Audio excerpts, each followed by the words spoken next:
नमस्कार, आप देख रहे हैं 9 भारत समाचार।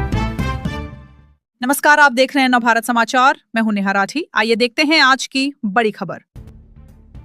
नव तेलंगाना दिव्यांग संगम के वरंगल जिला नेताओं ने कहा कि जिन दानदाताओं ने गरीब दिव्यांग लोगों के लिए दिल से लोहे के डिब्बे और आवश्यक वस्तुएं प्रदान की हैं, वे रमेश बाबू के परिवार के हमेशा ऋणी रहेंगे। रमेश बाबू के परिवार के सदस्य जो वरंगल शहर की सीमा के अंतर्गत एनुमामुल में रहते हैं और अपने बेटे लाइना दिराज शिव प्रसाद का पालन पोषण करने में कठिनाइयों का सामना कर रहे हैं, उन्हें भी प्रतिदिन लगभग 50,000 रुपए मूल्य के डिब्बे प्रदान किए गए।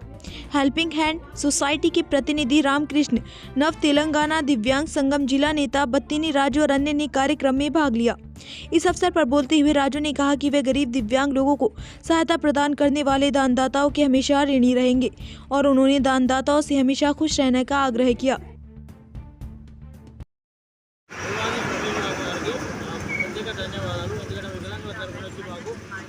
డబ్బు ఇవ్వడం కానీ దానికి సంబంధించిన ఐటమ్స్ కూడా ఇవ్వడం అనేది సంతోషకరమైన విషయం ఇది. చాలా ఇలాంటి డబ్బాలు కానీ ఏదైనా సహాయం చేయాలని ప్రత్యేకంగా మిమ్మల్ని కోరుతున్నాము. సర్వాది రమేష్ బాబు గారి కుటుంబం కూడా వెళ్ళగల చల్లగా ఉండాలని, పరమశివుని ఆశీర్వాదం కూడా ఖచ్చితంగా ఉండాలని కోరుకుంటూ నేను ఈ డబ్బా ఇచ్చినందుకు ప్రత్యేక ధన్యవాదాలు తెలియజేస్తున్నాను. మా వికలాంగుల పిల్లలకి ఈ డబ్బా డొనేట్ చేయడం అనేది మాకు ప్రత్యేక పవిత్రమైన కార్తీక మాసం సందర్భంగా మీరు ఇచ్చిన ఈ డబ్బా ఎల్లవెల్ల మంచి నడవాలని, మీ ఆశీర్వాదాలతో వాళ్ళు మంచిగా బాగుపడాలని కోరుచున్నాము.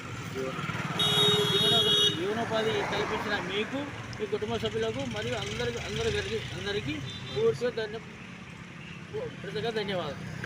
Thank you. చలవాది రమేష్ బాబు గారు కుటుంబ సభ్యులు ధన్యవాదాలు. పరమశివుని ఆశీస్సులు మీకు, మీ కుటుంబ సభ్యులందరికీ ఎల్లవేళలా ఉంటూ మీరు ఇలాగనే భవిష్యత్తులో ఎన్నో సేవా కార్యక్రమాలు అందించాలని, మీ పిల్లలకు మంచి విద్యాప్రాప్తి పొందాలని, వారు చేసే ప్రతి కార్యంలో విజయం సాధించాలని చలవాది రమేష్ బాబు గారి కుటుంబ సభ్యులందరికీ పరమశివుని ఆశీర్వాదాలు. సుఖీ భవ.